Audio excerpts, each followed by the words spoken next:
Ini nih Mas Bro, salah satu bukti nyata kalau seorang yang namanya Fadholi masih harus belajar dan terus belajar untuk menambah pengalaman dan pengetahuan ya.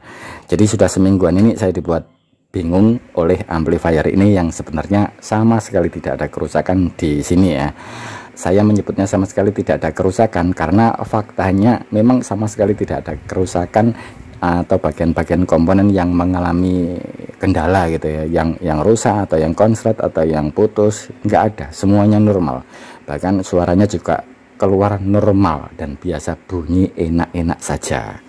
Tapi satu hal yang membuat saya penasaran dan kurang srek alias kurang nyaman dan merasa amplifier ini belum siap tempur 100% adalah setting tegangan biasnya harus diset lumayan besar agar bisa berbunyi normal, yakni harus diset di angka 0,55 volt ke atas baru bisa bunyi nyaman. Jika tegangan biasnya diset di angka 0,50 volt ke bawah, bukan cuma serak suaranya, tapi terkesan tersendat-sendat ngeprek seperti ini Mas Bro.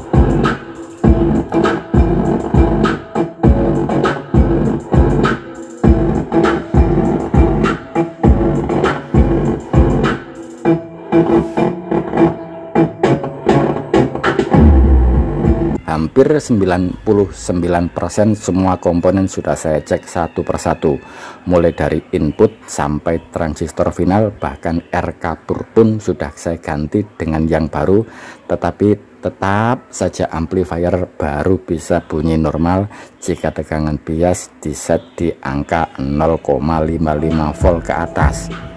0,60 ya baru terasa jernih suara amplifier ini. Alhasil transistor final terasa hangat biarpun amplifier hanya sekedar standby alias dibiarkan hidup dengan posisi volume ditutup rapat, dan kondisi ini tentu kurang baik untuk jangka panjangnya. Transistor final bisa rawan overheat dan kelebihan panas sehingga merusak transistor final itu sendiri. Bisa dibilang saya hampir putus asa untuk memperbaiki amplifier ini ya.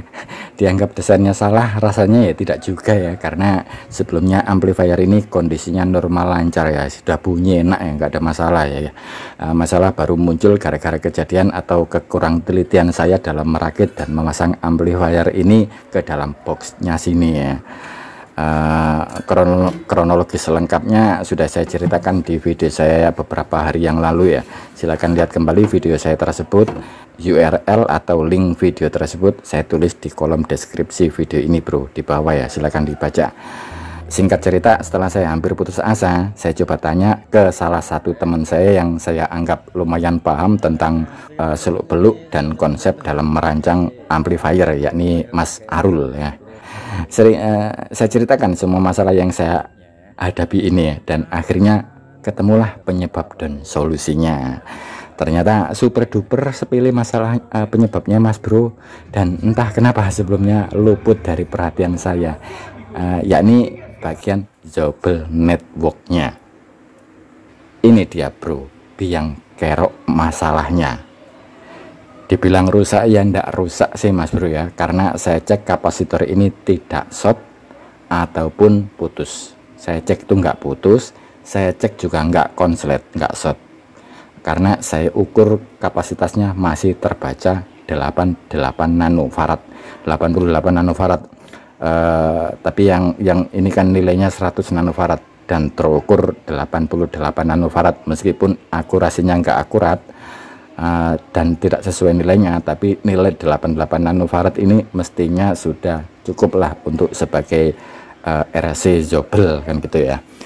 Tapi saya tidak ambil pusing Mas Bro, saya coba ganti saja kapasitor MKP ini dengan yang ini, dan alhasil kasus langsung terpecahkan. Coba perhatikan, ini kapasitor Zobel saya lepas.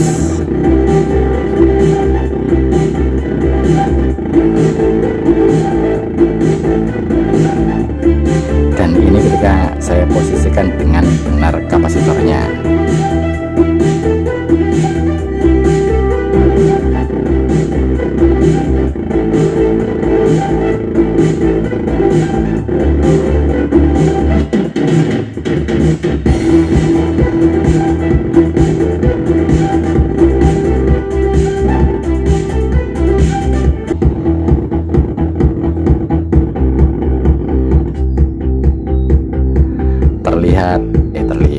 terdengar sekali ya perbedaan suaranya.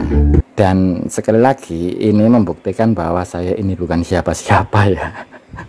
Kadang-kadang hal-hal sepele seperti ini luput dari perhatian dan analisa kita ya, sehingga akibatnya kita dibuat mumet menghadapi kendala tersebut ya.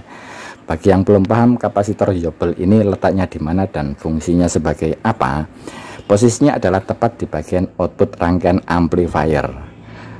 Biasanya rata-rata driver amplifier kelas AB, OCL dan sebagainya rata-rata ada ya, RC Yobel atau yang disebut dengan rangkaian Yobel network gitu ya. Kapasitor ini terseri dengan sebuah resistor, biasanya nilainya sekitar 10 ohm, 2 watt atau 5 watt. Meskipun nilai rekomendasinya adalah 4,7 ohm sampai 10 ohm gitu ya. Fungsinya adalah sebagai kompensasi. Istilah apa maneh iki kompensasi. Intinya fungsinya adalah untuk meredam dan meneruskan frekuensi di atas 5000 Hz atau 5 kHz, 5000 ke atas lah, sekitar 5000 atau 7000 gitu ya, ke ground atau diumpankan, dibenamkan ke ground ketika amplifier tidak terhubung dengan beban atau ketika beban yang berupa speaker itu mempunyai nilai XL yang terlalu besar. Waduh, ini kalau diteruskan dijamin malah bikin mumet jika yang mendengarkan adalah orang-orang yang baru belajar nyolder ya. Termasuk saya juga kadang-kadang masih mumet dengan penjelasan seperti ini Mas Bro ya. Apa itu nilai XL dan kenapa nilai beban dari sebuah lilitan itu bisa membesar ketika kena frekuensi tertentu gitu ya. Wis lah, daripada mumet sementara gitu ya Mas Bro ya. Semoga sedikit bisa menambah wawasan. Sekian dan terima gaji.